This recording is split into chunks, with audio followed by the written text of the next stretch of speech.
Hi friends, I'm Deputy Chief Hooten with the Huntley Police Department. Today I'm going to be reading Rudolph the Red-nosed Reindeer by Robert L. May. With permission from Little Simon. 'Twas the night before Christmas, and all through the hills the reindeer were playing, enjoying their spills. While ever so often they'd stop to call names at one little deer not allowed in the games. Ha ha, look at Rudolph, his nose is a sight. It's red as a beet, twice as bright, twice as big. While Rudolph just cried, what else could he do? He knew that the things they were saying were true. Where most reindeers' noses are brownish and tiny, poor Rudolph's was red, very large and quite shiny. In daylight it sparkled, the picture shows that. At nighttime it glowed like the eyes of a cat. Although he was lonesome, he always was good, obeying his parents as good reindeer should. That's why on this day, Rudolph almost felt playful. He hoped that from Santa, soon driving his sleigh full of presents and candy and dollies and toys for good little animals, good girls and boys. He'd get just as much, and this is what pleased him, as the happier, handsomer reindeer who teased him. So as night and a fog hid the world like a hood, he went to bed hopeful he knew he'd be good. While way up north, on this same foggy night, old Santa was packing his sleigh for a flight. This fog, he called out, will be hard to get through. He shook his round head, and his belly shook too. Without any stars or a moon as our compass, this extra dark night is quite likely to swamp us. To keep from collisions, we'll have to fly slow. To see where we're going, we'll have to fly low.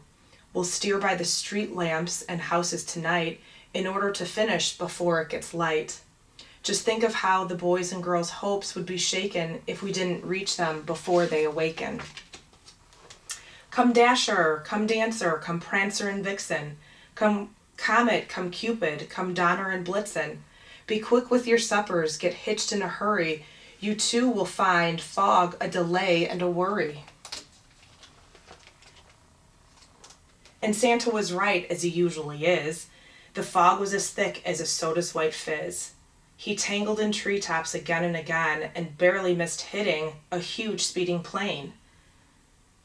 Just not getting lost needed all Santa's skill, with street signs and numbers more difficult still. He still made good speed with much twisting and turning, as long as the street lamps and house lights were burning. At each house, first checking what people might live there, he'd quickly pick out the right presents to give there.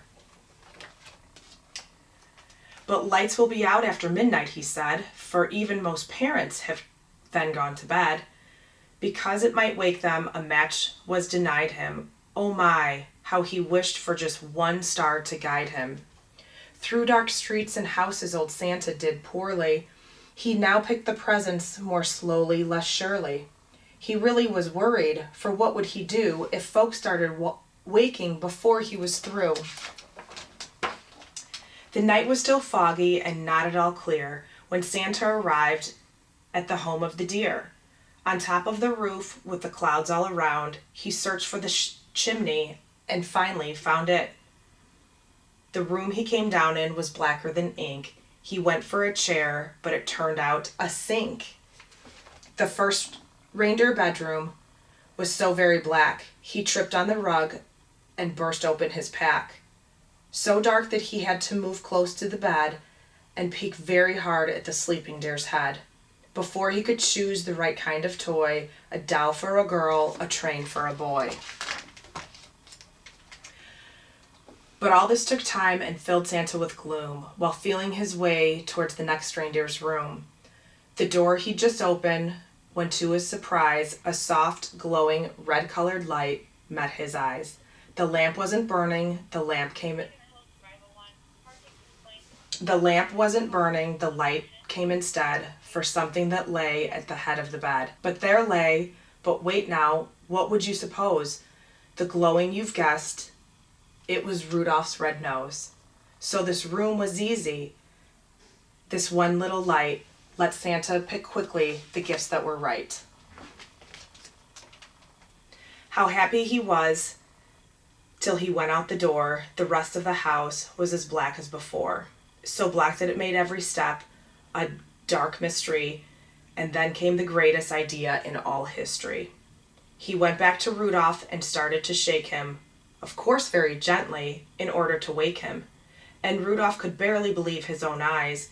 You could just imagine his joy and surprise at seeing who stood there a paw's length away and told of the darkness of fog and delay, and Santa's great worry that children might awaken before his complete Christmas trip had been taken. And you, he told Rudolph, may yet save the day. Your bright shining nose, son, can show us the way. I need you, young fellow, to help me tonight, to lead all my deer on the rest of our flight. And Rudolph broke out in such a big grin, it almost connected his ears and his chin. He scribbled a note to his folks in a hurry. I've gone to help Santa, he said, don't worry.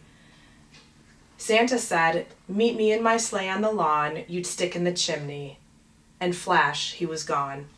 So Rudolph pranced out through the door, very gay. He took his proud place at the head of the sleigh. The rest of the night, well, what would you guess? Old Santa's idea was a brilliant success. And brilliant was almost no word for the way that Rudolph directed the deer in the sleigh. In spite of the fog, they flew quickly and low and made such good use of the wonderful glow that shone out from Rudolph at each intersection that not even once did they lose their direction. At all of the houses and street signs on 'em, the sleigh flew real low so Rudolph could shine on 'em. To tell who lived where and just what to give whom, they'd stop by each window and peek in the room. Old Santa always knew which children were good and minded their parents and ate as they should. So Santa would pick out the gift that was right, with Rudolph close by, making just enough light. It all went so fast that before it was day, the very last present was given away. The very last stocking was filled to the top, just as the sun was preparing to pop. The sun woke the reindeer in Rudolph's hometown. They found the short message that he had written down.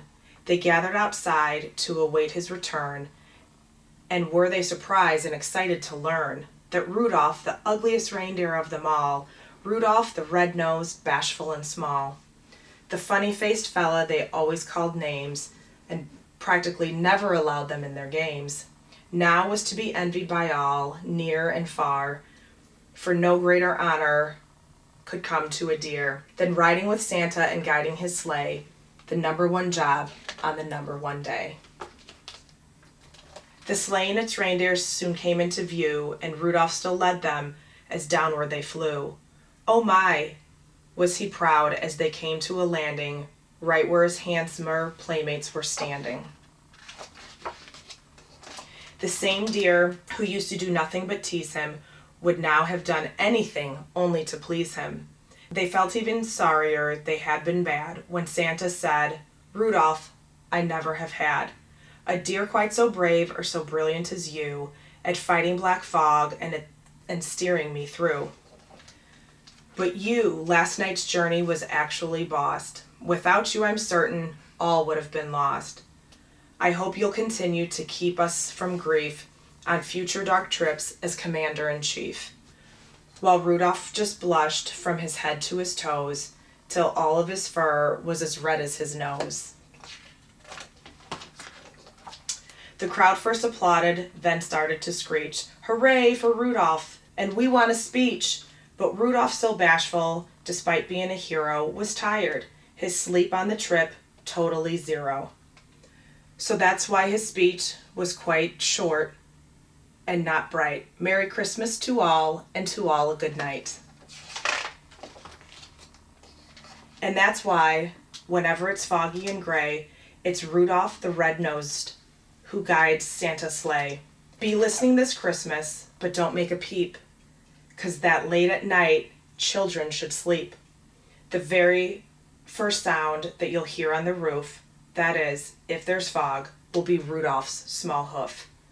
And soon after that, if you're still as a mouse, You may hear a swish as he flies around the house, and shine enough light to give Santa a view of you in your room. And then when they're all through, you may hear them call out as they drive out of sight. Merry Christmas to all, and to all a good night. Thanks for joining me for a holiday story. Make sure you check out Huntley Area Public Library for more fun stories and crafts. Happy holidays and have a happy new year.